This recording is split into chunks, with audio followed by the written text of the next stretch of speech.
আজকে ভিডিওটা হলো রিস্টোরেশন, মানে আমার MI10T Pro, সেটা কাঁসাপাড়ায় আমাদের এখানে একটা দোকানে দিয়েছিলাম। সেই দোকানে আমার দেখুন লেন্স প্লাস আমার যে CPU বোর্ডটা ছিল, বোর্ডটা পুরো নষ্ট করে দিয়েছিল পুড়িয়ে দিয়ে, মানে যা নয় তাই এক্সপেরিমেন্ট করেছিল, ফোনটা আমার নষ্ট করে দিয়েছিল, করেই দিয়েছে, পুরো একদম ব্ল্যাক স্ক্রিন হয়ে গেছিলো, ফোন অনই হচ্ছিল না, আর ক্যামেরাগুলো তো সব নষ্ট করে দিয়েছে।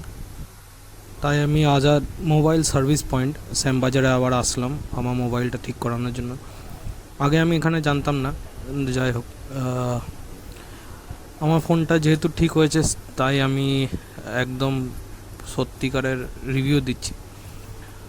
ফোনটা পুরো শেষ হয়ে গেছিলো, ডেড, দেখতেই পাচ্ছেন পুরো বোর্ডটা নষ্ট করে পুড়িয়ে দিয়েছে, বোর্ডে আর কিছুই ছিলই না। তার উপরে ক্যামেরাগুলো তো নষ্ট হয়ে গেছে, আমার সব ক্যামেরার 108 মেগাপিক্সেল ক্যামেরার ফোন ছিল, ফোনটা পুরো ক্যামেরা নষ্ট হয়ে গেছে। যাই হোক, ক্যামেরাটা অর্ডার দিয়েছি, আবার এসে যাবে, দাদা বলেছে ঠিক করে দেবে। আর বোর্ডটাও এই অবস্থা।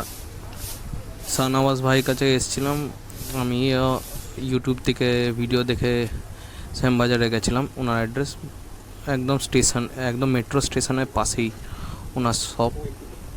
সো আমার ফোনটা উনি এক এক করে দেখে দেখে পুরো একদম নিজের হাতে বসে বসে নিজের হাতে কাজটা করেছেন। এখানে একটা জিনিস ভালো দেখলাম যে ওনারা যত্ন সহকারে কাজগুলো করে, প্লাস মানে নিজের আপনি যদি সময় থাকে ওখানে বসে থাকতেন তাহলে আপনার সামনেই ফোনটা ঠিক করে দেবে, প্লাস দেখিয়েও দেবে কী ফল্ট আছে। একদম চিপ লেভেলে কাজ হয়, দারুণ কাজ হয়। আমি ভুক্তভোগী হয়েছিলাম লোকাল যসব দোকানে দিয়ে, আমার 1 বছরের সেটটা পুরো শেষ করে দিয়েছিল। দাদা আমার অন করে দিয়েছে অ্যাটলিস্ট, আর ক্যামেরাটা বলেছে পেলেই দিয়ে দেবে, নতুন একটা অর্ডার দিয়েছে, পেলেই একদম ঠিক করে দেবে। আর এই যে চিপ লেভেলে কাজ করছে দাদা, ফোনটা দেখবেন একটু পরে।